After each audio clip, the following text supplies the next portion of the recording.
is absolutely wild as Vern Gagne's All-Star Wrestling goes coast to coast and continent to continent. The greatest wrestlers in the world.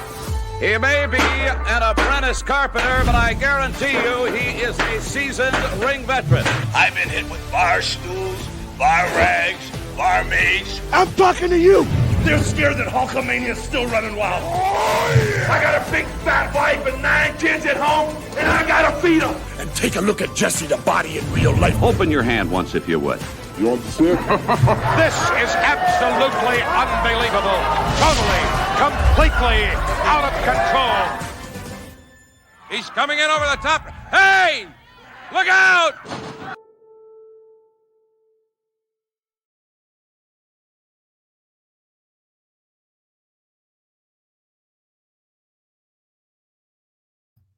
There we go. Hey, hello, everybody.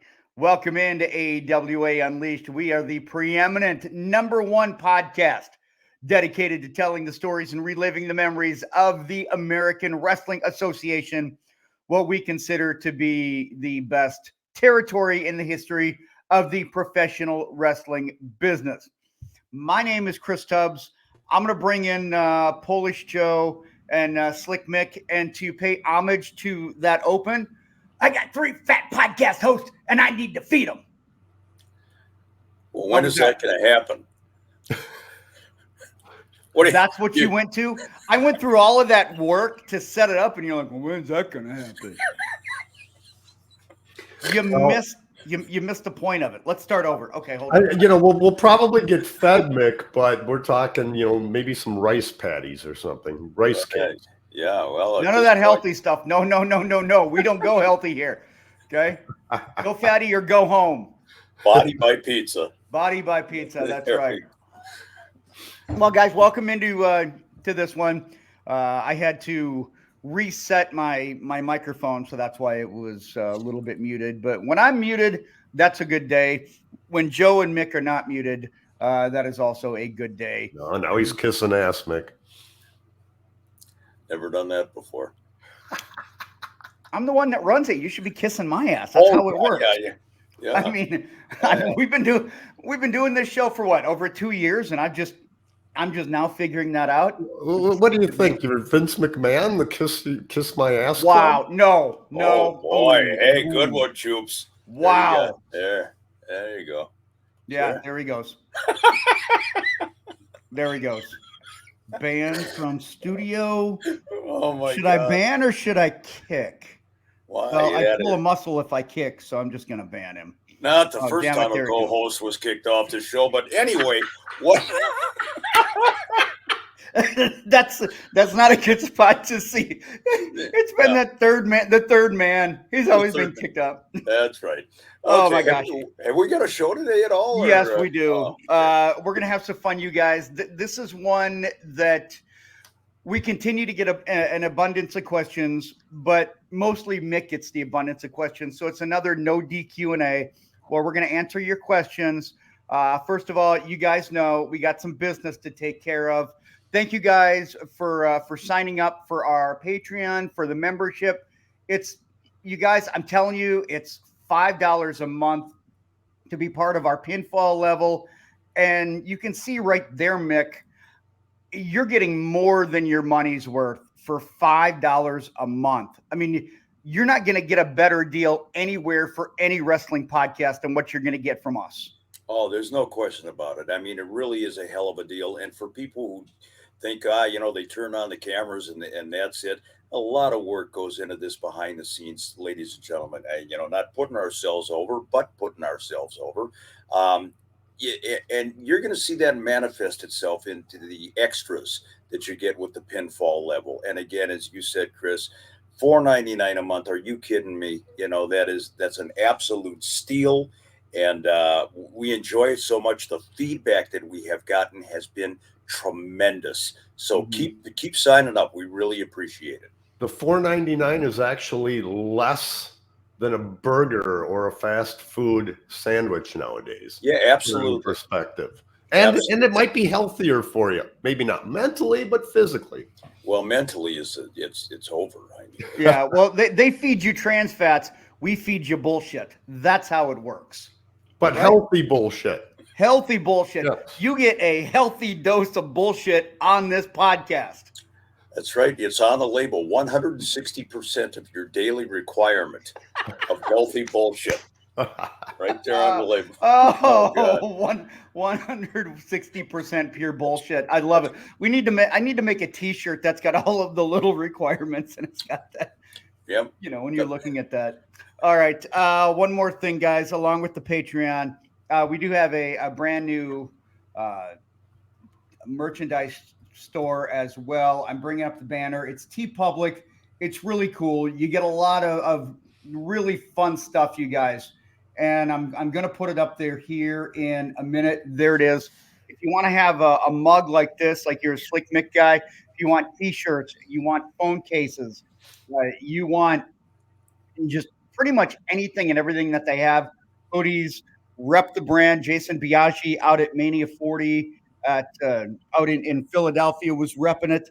So by all means, go to tpublic.com and help us out there, rep the brand. So I think we got rid of it, right? We got rid of all of the good stuff that we needed to. I can kind of push that off to the side till the end of the show. Well, we didn't get rid of it. We put it over. We put it over. Yeah, that's. Well, I meant to push it off because, I mean, we got to get through this stuff. I know you guys think this is kind of boring, but we need to continue to push this because we would like you to, to help out. We would like it for you to rep the brand, not only, to help us financially. Man, we're doing okay, but we could always, help to expand it, but also to, you can show your loyalty, right? I mean, we want you guys to support us and buy our merchandise because that's how we keep our cult together. So you're saying that we should push it real good? Dun, dun, dun, dun, Oh, dun, dun. Churn the butter, chew. Hey, I'm the greatest white chair dancer in America. Go, white boy, go. Okay. Well, for the two of you that are still with us, that many? We have a Q&A. Hey, Joe was getting jiggy with it. Okay. Oh God. Yeah. All right. Yeah, Speaking of getting jiggy with it, back to the 90s. Let's go back to the 80s now and 70s. Well, yeah, we're going to go back to the 70s, Mick. And this is for you from Andy Reese. What do you remember about those old AWA TV tapings back from the 70s at that hotel in Minneapolis? That hotel in Minneapolis was the Calhoun Beach Club, right across the street from what was Lake Calhoun in Minneapolis. As Joe experienced later on in the 80s, TV taping days were long. They were arduous, and the boys probably got there about noon, 1 o'clock, and by the time they left at the end of the show, it was sometimes 7:30 at night.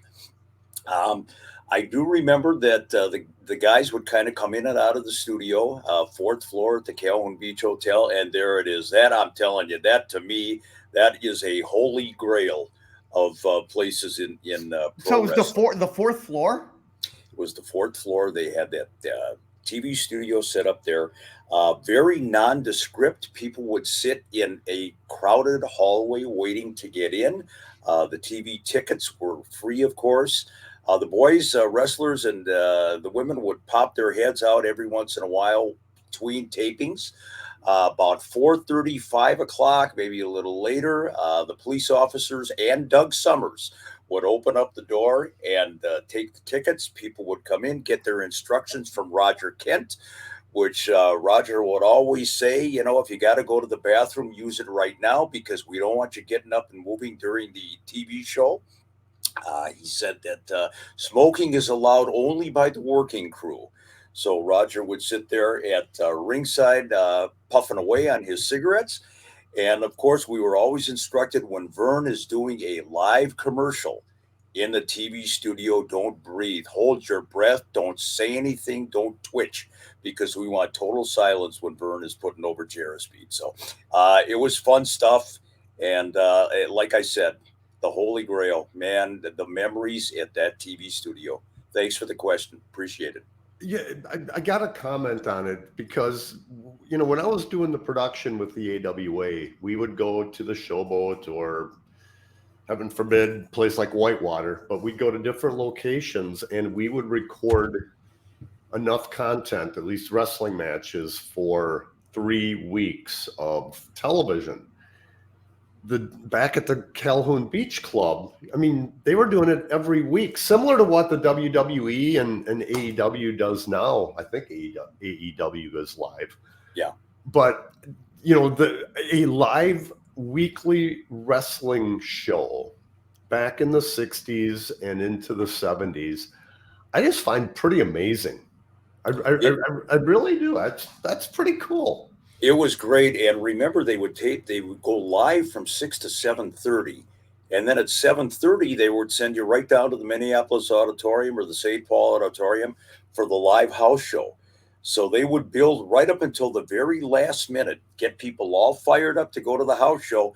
People would watch TV, get in their car, and go down. It was a brilliant strategy. Run, don't walk. Marty go. ONeal's famous line. So why did they not want people to move? Was it just because it would look bad on TV, or because okay? Yeah, I mean, they don't want people moving in and out, and you know, maybe it's probably like an award show where you have people that are seat fillers. You want it to look good because you've only got a couple of sides that you're shooting on, right? That's exactly right. And, okay. You know, there weren't that many people. You know, the studio probably held 100 people, you know, the old Calhoun Beach. So, you know, they wanted all those seats filled and nobody to screw around with them. Okay. All right. There you go. Well, some people say Godspeed. When we end things from now on, instead of saying Godspeed, let's say Jarrah-speed. I agree. Oh, okay. God, it just warms my heart. Oh, good. Well, we want to warm your heart. For the crew from Denise Hughes, you guys have made it pretty clear that you think that Sherry Martel was the best AWA lady wrestler of all time. An opinion for all three of you, who was the second best? Joe, do you want to go first, or you guys want me to go first? I can go first. Okay. And admittedly, you know, this is both personally and professionally. I got to go with Medusa. You know, there were plenty of others that were good, that were very good. I wasn't around, at least don't remember much from the 60s because I was born in 1965. But Medusa easily is my number two. In fact, I would put her to a close second to Sherry on my list. Yeah, I'm going to go that same way, Joe, and I'm going to go Medusa as well, just because of the fact that when I started watching women's wrestling, really wasn't even, it was like there were two that were featured, you know, Sherry kind of in the managerial and the wrestling role, but then Medusa. So yeah, I have to go because I didn't really see a lot of the others, and admittedly, I think it would be kind of a nonsense statement for me to say that it was somebody that I didn't see. So I would say Medusa would be my second, but just like you, Joe, she could be closer to a 1B than a 2. I'm going to digress a little bit, only because, you know, I was there to see it, but also in terms of the greatest AWA wrestler of all time. So if we're limiting it to the AWA itself and not what happened afterward, I would go with Vivian Vachon. Deuce was in the AWA, you know, 1987 into 1988, 89. And then she was gone. And arguably her greatest success was when she left. She was successful all over the world.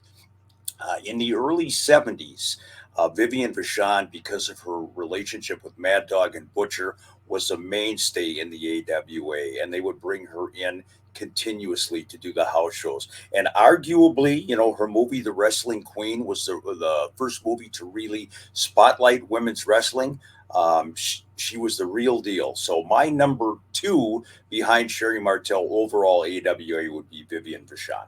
Mick, I got to interject something. I give you kudos or credit, or whatever, for stating it the way that you did, because Medusa started in the AWA, she was there for a short time, and she really did make her splash in the WWF, and then later in the WCW. So you do have a very good, valid point to what you said.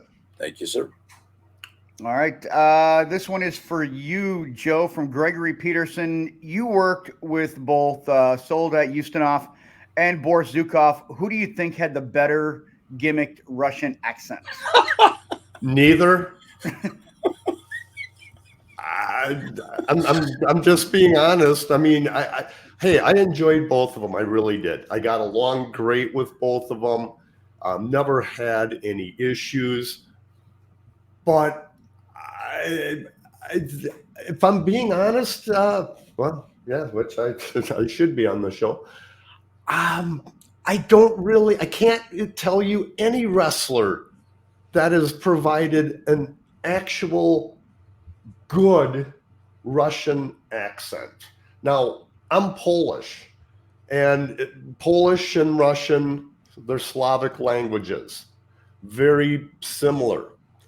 And so every time I would hear Boris or Soldat, or for that matter, any other Russian, try to do a Russian accent, I'm like, no. It just what did they sound like? Kind of give me a brief promo. If I wasn't feeling so shitty, I maybe next week I can cut you a Russian. Yeah, promo, cut me a Russian American Polish promo. Oh, easy. No, you know, I'm sorry. It's interesting too. Of the two of them, I think Boris did a better job, which is kind of interesting because he's a Southern boy, Jim Harrell, and he did a modicum of decency there. Oh, there goes the cat. Hadn't seen her for a while. Hey, there she is, Mackenzie. There you go, eat. Look at that thing. It's like a boom microphone. There she is. Yes. Hey, can you speak right into the tail? Whoa, yeah. She just went up. I have many times, but at any rate, I think Boris, the Southern guy, actually did a better job than Soldat Jim Lanning from the state of Minnesota. But like Joe said, yeah, not quite. Yeah, if I had to pick one, I would agree with Boris, but I mean, neither of them were good, to be perfectly honest. All right, now this is for you, Mick, from Nita Klosterman. Who's your all-time favorite AWA announcer outside of yourself? She didn't add that. I added that because I figured that you would say yourself. But outside of you, who is your favorite? She liked Mean Gene. Marty ONeal. Marty ONeal, not only from a nostalgia standpoint, but Marty was the face of the AWA when I was growing up for so many years until he started getting health issues later on. 180-degree difference from Mean Gene Okerlund. There's Marty interviewing Lars Anderson and Larry Hennig. I love that picture because that exemplifies old school AWA TV studio wrestling. Marty was about 5'6" on a good day, on standing on some phone books. He knew his role. He asked the question, and then he let the boys promote themselves and the upcoming show. He was quiet. He was understated, but he was a beloved figure in the Twin Cities. When he was replaced by Gene Okerlund, man, I mean, it was like not only you turn the page, you burned one book and opened up another one. But Marty ONeal, absolutely my favorite. Yeah, I remember when the change started, and what about 1974-ish? About that, yeah. Somewhere. So I was about 8-9 years old, and when Gene first took over, it was such a stark contrast that even at that young age, I didn't really like it. But Gene grew on me quite a bit. I mean, we became, great friends, and he became a character. And like you said, Mick, he was the exact opposite of Marty ONeal. Marty ONeal was a Gordon Soley type. Yes, absolutely. Yep. Just a professional broadcaster. Not. I mean, that's still when it was presented as a real sport, as a real. Correct. I mean, once it kind of got into the entertainment, you can kind of lean into the personality a little bit. But if you're considered a real sport, I mean, maybe Kevin Harlan might be the closest one And I say that because it's not presented as a sport anymore, and back then it was. And Yeah, spot on, Chris. Absolutely. Sign of the times. You know, two different eras in wrestling, and the announcers exemplified each era. So there you go. yep. And I was thinking Kevin Harlan, because he's the one sports personality that everybody else is just kind of like, they do their job. But Kevin Harlan's to me, he's different in the pantheon of actually pro sports announcers as of now. For the crew from Walt Ackerman, thanks for bringing back such great AWA memories, guys. Highlight of my week. Thanks, Walt. We appreciate that. I'd like to ask each of you who you think would have won a bar fight, Bruiser Brody or Haku. Oh, God. Oh, boy. Well, if it was a bar fight, one thing that I am certain of, there'd have been a whole lot of shit broken. Including bones. Yeah. I would, with all due respect to Bruiser Brody, and Frank was a tough guy, legendary tough guy. When Haku was in the AWA, of course, he was King Tonga, hadn't become Haku yet. But if the stories are true, and I've no reason to doubt them, this is the one guy on the planet that you don't want to screw around with in any kind of a situation. He'll pull out your eye, he'll bite off your nose, and if the wrestlers themselves say Haku, I got to go along with that. Yeah, I agree. It's legendary that everybody on every list has Haku at the top. In fact, if I'm not mistaken, even Andre said that Haku was the toughest badass in the business. There you go. Yeah, I think it's the stories around Haku that almost precede. It's like when you hear so many stories about somebody, they have to be true, because it's either everybody's lying about it or one person is. And it's like, I have a tendency to believe all of those stories about Haku. So yeah, to make that 3 for 3. This one is for me from Dale May. Have you heard, or I've heard you talk about what a fan you are of the Long Riders. So it begs the question, did you have a favorite, Scott or Bill? Wow. I'm going to go with Bill, just because not only the Long Rider, but also what I was able to see from him in other promotions. I didn't see Scott long enough because of the, unfortunate illness. So I would have to say Bill, just because of the Long Riders, but then as well, just things that he did in other promotions. But it was a great gimmick. I loved it. It was different than what a lot of other things that I was seeing at the time. And I mean, they looked the part, like right there. Those look like two badass biker dudes that I don't want to mess with. I like that look, and I felt like just it all worked together at that point for the gimmick, the style, the personalities. That was one of my, I don't want to say they're underrated, but I feel like they get overlooked in the pantheon of AWA tag teams. Yeah, not only that, but when they were the Super Destroyers as well, they were so damn good. And you're right about Scott Irwin. Unfortunately, succumbed to brain cancer at a young age. Bill Irwin, I couldn't agree with you more. What a great talent! I hated the goon gimmick in WWE, but as a tag team, the Long Riders absolutely badass. The only team that looked like legitimately they could measure up to the Road Warriors at the time. The goon gimmick, to me, I agree with you 100%, Mick, but it all too often it felt like when somebody from another territory came in to the WWF, they brought them in and they assigned them this shitty gimmick, whether it's the goon, whether it's the Beverly Brothers,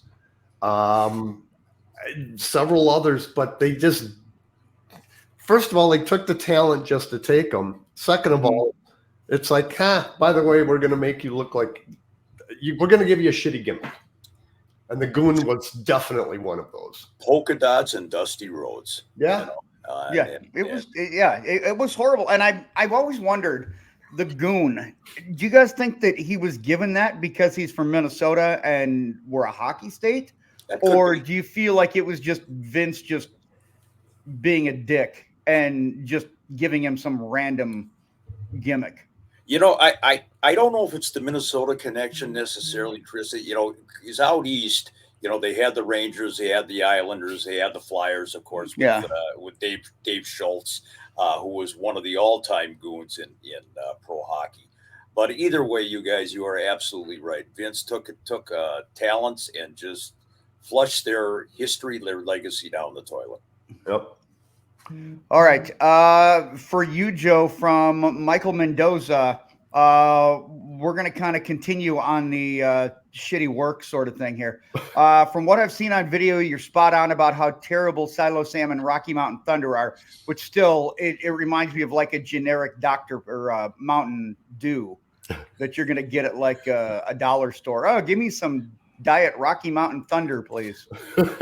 So let's put you on record. Name one more AWA wrestler beside the jobbers that you consider to be exceptionally awful in the ring.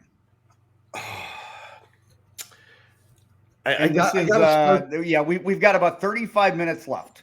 Yeah, I promise I won't take that long.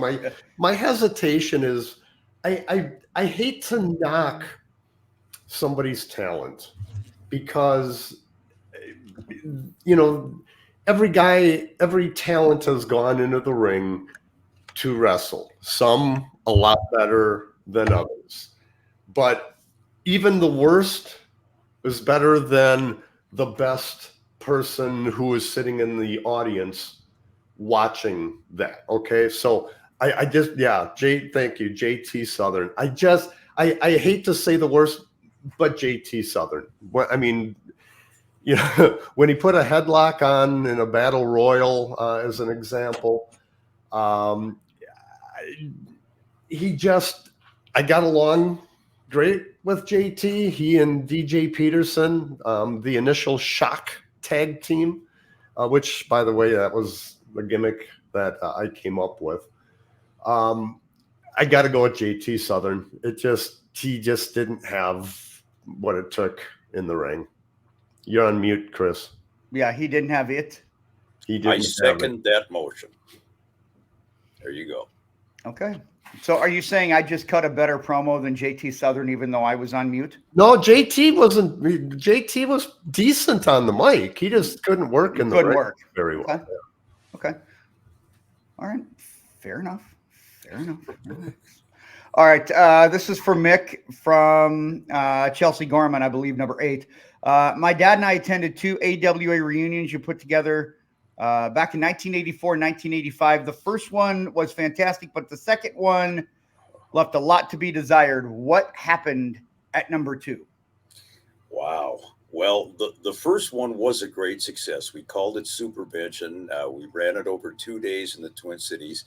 And we had a lot of guys show up for it. Nick Bockwinkel, Kurt Hennig, Vern Gagne, Greg Gagne, Steve Kern, just great. The next year, we came back and did it again.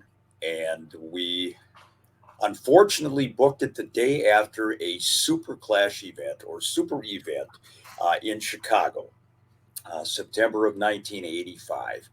And I worked with Pat Markson, God bless her, in the wrestling office, trying to make sure that the talent that we had booked would show up the next day. There's the one guy that did. Of all the guys that we were told were going to be there, they all decided, I guess, to stay over in Chicago and party.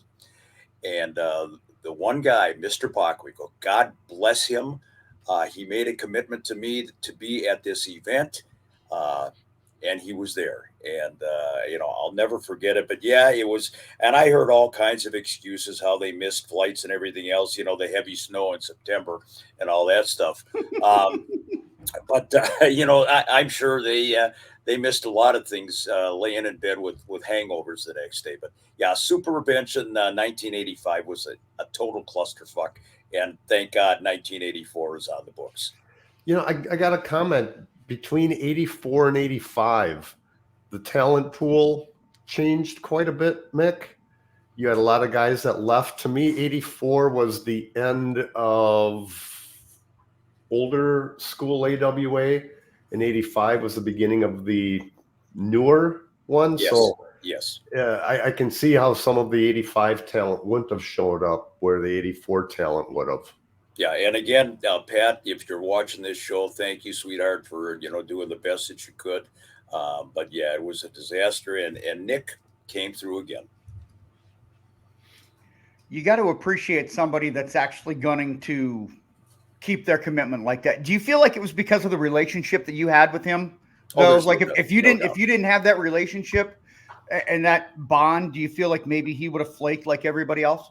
No doubt. And as a matter of fact, a couple of days prior, in talking to Pat, I was going over the list of who was going to be there, and she made it a point of saying to Pat, "Tell Mick I will be there. I will rearrange my schedule just for Mr. Cars," and that's the way he would sarcastically say it. But yeah, it was the relationship. Absolutely. Awesome. It's that sort of stuff I think is cool because we like to have fun with it. But when I hear the respect and how much you meant to him, even though, we hear that he kind of, belittled you at times. That to me is so cool to know that you had that friendship and that relationship with Nick Bockwinkel. That makes me feel like super, super awesome. I was honored. This is for me from the Notorious Dynamic Drone. Great gimmick, by the way. I don't even know what that means, but it sounds really cool. Congrats on the success of the podcast. The fact that you guys consistently deliver the goods and have so many episodes is just amazing. My question to you is this: has there ever been a show dedicated to the absolute worst main events in AWA history? Love to hear that. Also, what happened to the tribute show you guys had mentioned for the late Stan Kowalski? Mucho respecto. I don't think we've done a show on the worst main events, have we?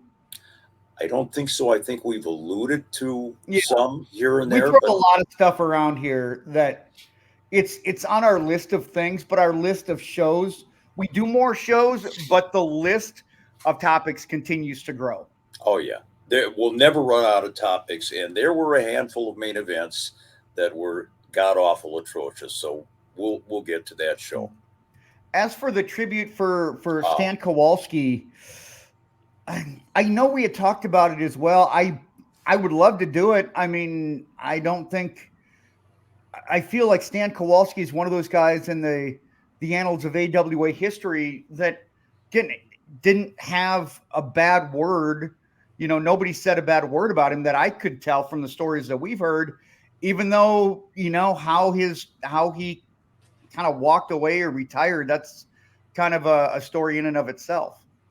I think the only bad words were between Stan and Vern Gagne. They were mostly on Stan's side. We've talked, so we won't, elaborate on this too much, but we talked, Chris and Joe, about what a great man Stan was just in general, what a great human being. And I would like to get his daughter, Stacy, and maybe his son on the show to talk about Stan, but he absolutely a pioneer in the AWA, and we will give him his just due. Absolutely.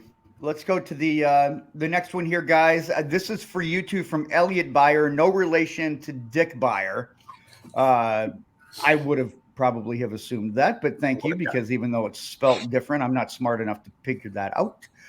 Both of you had a chance to work with Chris Markoff, who just recently passed away. What are your memories of Chris? I know that you guys speak very highly of him. Yeah, Joe worked with Chris later on in his AWA days, so I'll let Joe speak to that. I was a Chris Markoff fan going all the way back to the mid-1960s. He had a major run in the AWA. There's Chris right there. Held numerous championships around the country. His run in the AWA, he was, as I've said before, he was that third Dolly sister. It was Sweet Lips Christine Markoff is what the Crusher called him. Chris was a great veteran, a ring general, did everything in the business, a nice guy, smart businessman, owned property in the state of Minnesota, a little tormented I worked some shows that Chris had booked himself, and if he didn't like an idea or the way something played out, he let you know about it. But in the annals of wrestling, a great friend. Love Chris Markoff. The Russians' day is coming. They are here. Chris, I did work with Chris briefly in the 80s, but I've got more memories of him personally where he married a Polish gal, and they were a part of the Polish National Alliance, the PNA in Northeast Minneapolis, of which my dad was the president. I love PNA. And my mom was the secretary. And so they would always show up. I do remember the first time Chris showed up to a PNA meeting.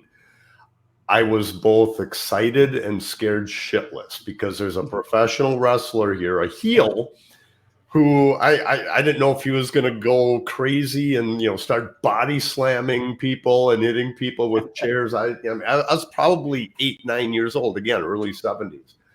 But, came to know Chris pretty well. And he and his wife were invited to my wedding. They were there. So I was honored that they showed up. But I got nothing bad to say about Chris. I really don't. He was always nice and respectful to me. Both were part of the AWA and even outside of the AWA. Just a good guy. His real name was Leverov. He wrestled as Chris Popovich. He wrestled as Chris Markoff. And that very Yugoslavian/Russian superstar, Harry Madison. What? Yes. Yeah. Yeah. A Russian? No. There was no Russian named Harry Madison. Well, there was. If you ask Chris, Chris came in as Harry Madison and worked in the AWA as an enhancement guy early on. And he was Harry Madison. I think they might have even billed him from Circle Pines. But so Chris got a lot. He made his way around the world, and his shining moment was probably pointing to Boris Zukov again and saying, "Look at the size of the man's head." So God love Chris. All right, let's go to another one here. Somebody that went through several gimmicks. For me, from Kerry Herman, as a producer of well over 100 shows. Now, Kerry Herman has not gone through 100 gimmicks. My answer here. Do you have one that stands out as a favorite with someone who appeared as a guest? Oh, man, we've had so many of them. I have to say my number one, and just barely, my number one is, and I'm looking for the picture here. I think I know who this is and the reason. Yeah, I think you know, Joe. Yes, this is who he is. Yep. One of our own, Barry Darsow. He was just so incredibly entertaining. He was frank. The one issue I have with Barry is how he's wearing that hat. Like, that doesn't even look natural. He looks like he was a conehead. I feel like that's a Dan Aykroyd. So, he should have worn the hat a little bit more down, but I wouldn't say that to him. I'll probably edit this part out. But yeah, Barry was absolutely fantastic. It was a treat. Again, people know that when I was a kid, my cousin Rob and I, for Halloween one time, we dressed up as Axe and Smash from Demolition. And we wore like the S&M stuff. We didn't know. I wear it now and I get weird looks. I wear it when I'm a kid and people are like, "Oh, that's cute." But Barry was great. Barry was great. John Nord would be a very close second. Tom Stone was great. We've had so many good ones. It's hard to pick just one. It's like Pringles. You can't have just one. And Barry was in such a good mood on that show until somebody made some disparaging. I knew this was going to come up. He called him a fake. He called him a phony. He called him a fraud. He did. He absolutely did. He said that Demolition could not hold a candle to the Road Warriors, that they were cheap knockoffs. And he also, when we went off, you know this, Chris, when we went off the air, Joe said I could kick the shit out of Barry Darsow in a bar fight anytime. Remember, he told us that. Yeah, I think I'm going to put that video up on Patreon. So if you want to see Joe make threats to Barry Darsow, sign up for $4.99 a month. And then we'll give you the obituary announcement. The bullshit is getting deep. I tell you. Moving along. He would smash you into blacktop, man. I see what you did there. Nice. Very good. He would Darsaw you into two. Boy. You like that? He would bury you. Oh, here we go. Wow. You like that? Another T-shirt idea. Yeah, I could keep going, but there's only so many times. I can't get all the gimmicks in, and it'd be like Yakko Warner, the nations of the world. It'd be like the gimmicks of Barry Darsow. He was Barry and Smash and Blacktop Bully, and then okay. Let's go back to the Q&A here, guys. This is for you, Joe, from Craig Batmer. When you were doing TV production at the AWA's Minnetonka location, did you ever work in the office itself to see the daily operations, or were you always in studio? I mean, mainly in the studio, but certainly part of the office as well. The building was set up where you walked in, and if you walked straight, that was the hallway of all of the offices. And then if you went off to the right was the AWA studios. But I was in the office part many times out of necessity. Bathroom was on that side, refrigerator with free pop that Vern would always provide for us. God, I'm just thinking back to that building. How just the memories of it. Just what kind of pop was it? Was it like Rocky Mountain Thunder, or was it like a brand name?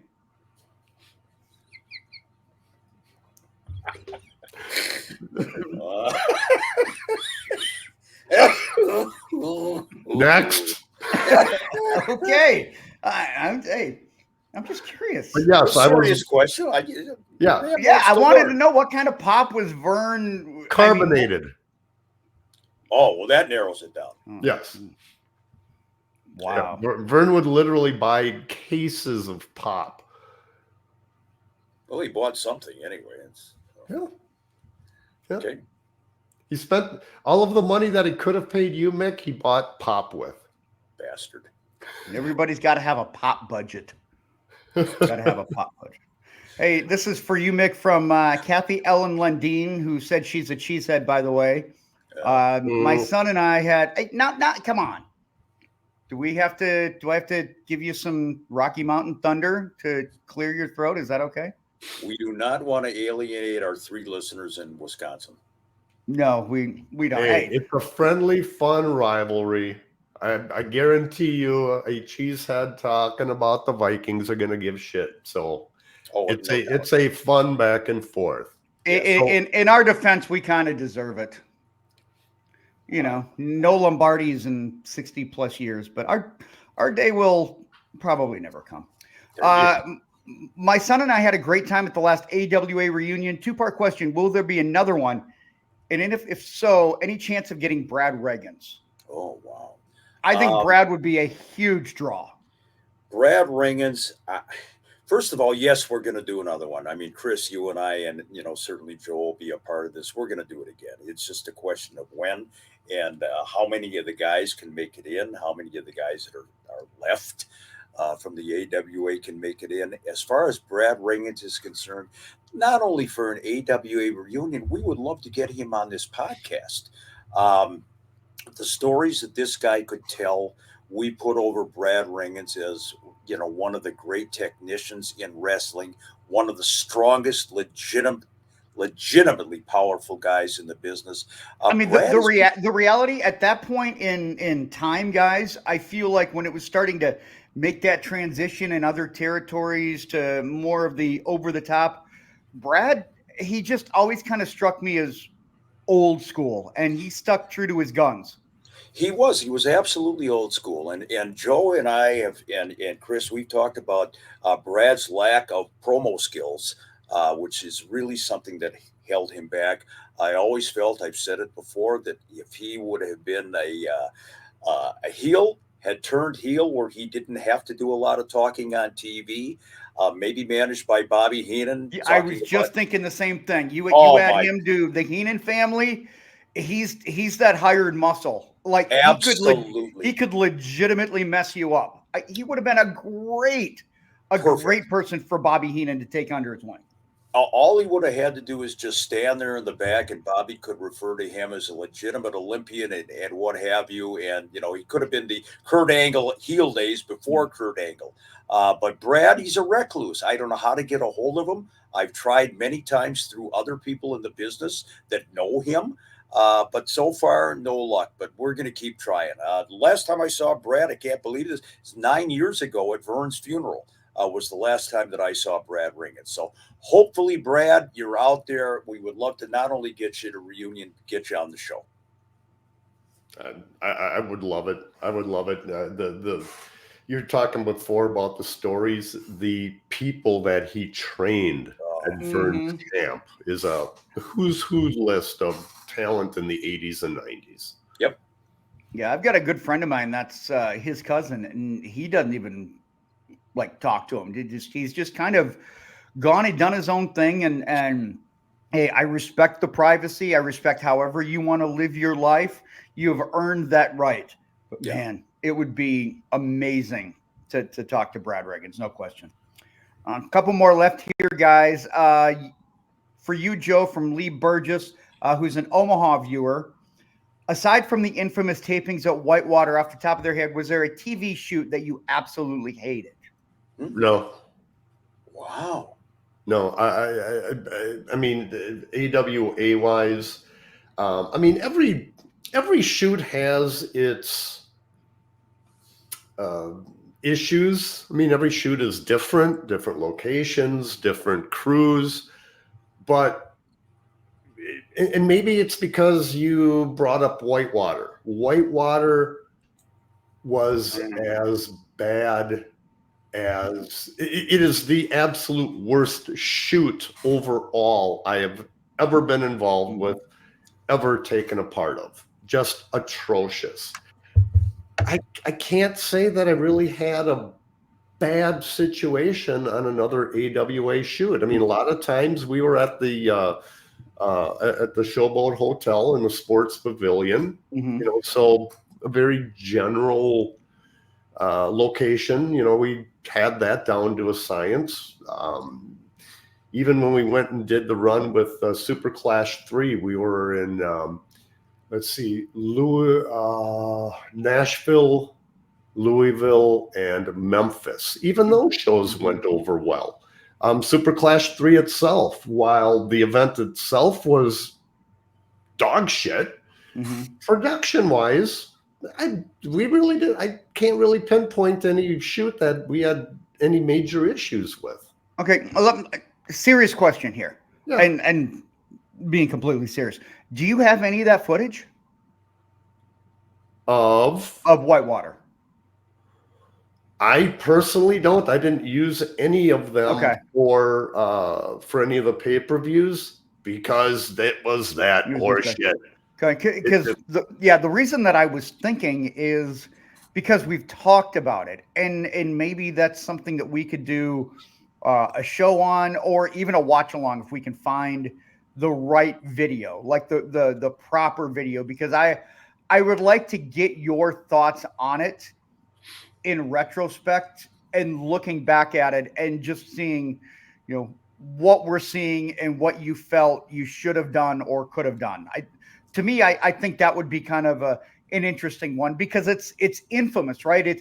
It's kind of like one of those things, you know, not like WCW's finger poke of doom, but I feel like this is kind of one of those things. It's like there are certain points later on in AWA history where it's just infamously a bad moment in time.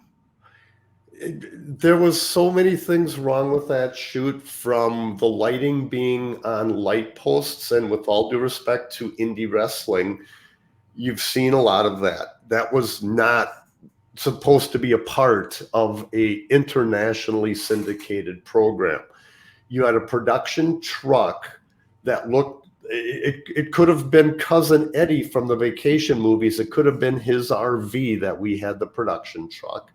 Were you the one outside emptying it with the shitters full in your bathroom? Exactly. Okay. You had a crew that had no right, quite frankly, to be a part of a production team. I have worked with, I do part-time sports for the city of Egan. Mm-hmm. I've worked with crews there that could run circles around that crew that we had at Whitewater. We had a TD who could not figure out how to close the iris so that. What is a TD? Technical director. Okay. Across the board. I mean, not even close. It is the absolute worst production. I could bring the two of you in. I could set up a shoot, have you two help with the production, and it would have looked better than Whitewater. And that's not a shot at you guys. You're not production people. At that point in my career, I had, as probably, God, when was Whitewater? 87? 87. Yep. I was in the business for about a year and a half. You know, and not in the. Did you know it was bad at the time? Like, did you know, like, this is not good? I knew it was bad at the time, but at that point in my career, you couldn't speak up because you were new. Well, not only couldn't speak up, but I didn't know enough about it. You know, Okay. I had been, again, around for about a year and a half. Post-production was my forte at that point. I was still learning the live production part of it. And so for me to step in and say something, it was not my place. Was there ever any talk of reshooting it because it was that bad? No, unfortunately. So much money was already spent. It was a time where Vern was battling other things as well with his property in Minnetonka. We had to live with it. I did my best cutting those shows together to minimize the amount of wrestling footage that was in there. Tried to do some more, replays from the Civic Center or something like that. But it was just atrocious, just hands down, not even close. It was the Rocky Mountain Thunder of video production. That says it all. Okay. I was just kind of curious with some of that. And finally here, guys, just spend a couple minutes on this one. This is for you, Mick, from Andy Tolles. Grew up in Chicago, loved Moose Cholak. He owned a restaurant here in town. Any stories about Moose? Did he have any impact in the AWA? Big Moose Cholak was legendary in Chicago and into Indiana. He did have a restaurant in Chicago, Ed Moose Cholak, Polish guy from the Chicago area. He was legendary, and his impact in the AWA was minimal. He was in for a short time. He had a feud with Reggie Parks back in the early 1960s. Moose weighed about 350 pounds, and his finishing move was a big splash that he called El Squasho. One story about Moose, and I will tell this one quickly. That El Squasho, I mean, he could have been a luchador then. He could have. Or, yeah, I mean, that pretty much described most of the enhancement matches that you think about. But Moose Cholak, here's a story for you. Minneapolis Convention Center back in the day was used as a secondary building while Minneapolis Auditorium was being renovated. And Moose Cholak was on the card at the convention center. End of the night, everybody's filed out, and it is a bitter cold winter night. So there's an outer lobby, and then the doors to the main arena were locked. And Moose apparently had forgotten his briefcase or something, his bag in the locker room. So Moose is trying to get out of the building, realizes he's forgotten this. So he turns around and he gets the attention of an usher or somebody in the building. And he wants him to come unlock the door. And the usher is just standing there looking at him. And Moose is, he's taking this, taking it in stride, kind of knocks at the door, and he's kind of motioning, I forgot this. Well, Moose looked like your average big guy. He didn't look like a wrestler, so I'm not sure if the usher just thought he was some fan trying to get back in the building. But he stood there, and he absolutely wouldn't move. Moose is getting increasingly angry, and there are fans around him. Now, picture this 350-pound Cholak from Chicago. He's getting upset. The guy's not opening the door. Moose has another bag with him, and he starts tapping it against the door. And a little bit louder, and a little bit louder. And this guy is staring at Moose like he's a mute.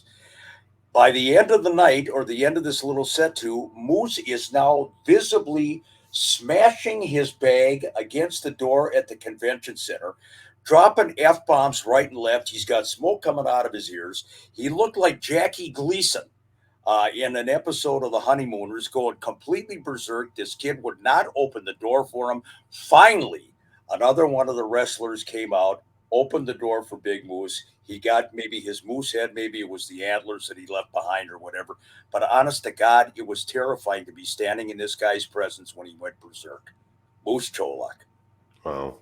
And wearing that moose head was, I didn't work with Moose, but looking at it, that old footage, that thing could not have been comfortable to wear to the ring. Oh, God, it was massive. Massive. Should have threatened the kid with a moose head. Absolutely. Shove the antlers right up his ass. That's what I was thinking. Seriously. Make him a hand puppet. All right. Very good. Let's get to some shout outs here, guys. Individuals that are not hand puppets. These are good folks. And let's start with you, Mick. Norman Keitzer. Norman, who just celebrated his 80th birthday. Norman is legendary in the Minnesota wrestling community, nationally as well. He was the editor of Wrestling Review and Wrestling Monthly magazines for so many years. He knew everybody in the business, and God love you, Norm Keitzer. Hats off, bud. My shout out this week goes to a longtime listener, listens every week. And I know there's a lot of you that do that. So for that, I say thank you. But this week in particular, my shout out goes to Nathan Evers. Yes. So Nathan, thank you very much for being a loyal listener to AWA Unleashed, the preeminent podcast. That's right. AWA. And I'm going to go to one of our most recent members of our Patreon of the Pinfall Level, Ryan Plays. I don't know what Ryan plays. Plays is a verb. I'm waiting for whatever the noun is after that, but I'm going to leave it open-ended. But Ryan, whatever you play, I appreciate you paying the extra $4.99 a month to be a member. And if you want to become a member, we've got watch-alongs, we've got interviews. You get the podcast a day early. You get a lot of really cool stuff for $4.99. Highly recommend signing up. And if you have become a member, I know that we've got some people that have signed up. If you have not gotten the letter from me or the magnets or the stickers or anything, either DM me on Facebook or you can email awaunleashpodcast@gmail.com and let me know, because I want to get you guys hooked up. Because part of becoming a member is to be able to get that, to get the letter. And besides, when we have the live stream, it's an email link from Joe. So get me that information and we can get that in our system, make sure that we get you guys all hooked up. But again, $4.99 a month for the Pinfall Level. Highly recommend. I mean, so worth it, guys. The healthiest bullshit in the world. And it's more than your daily allotment. We're like, I don't know, 5 pounds of bullshit in a 10-pound bag? That's exactly right. And before we go, ladies and gentlemen, Ticketmaster will be handling the advance sale for the Joe Chupik, Barry Darso street fight. They will go on sale. We'll give you plenty of notice because that one is going to sell out. Great promo, Joe.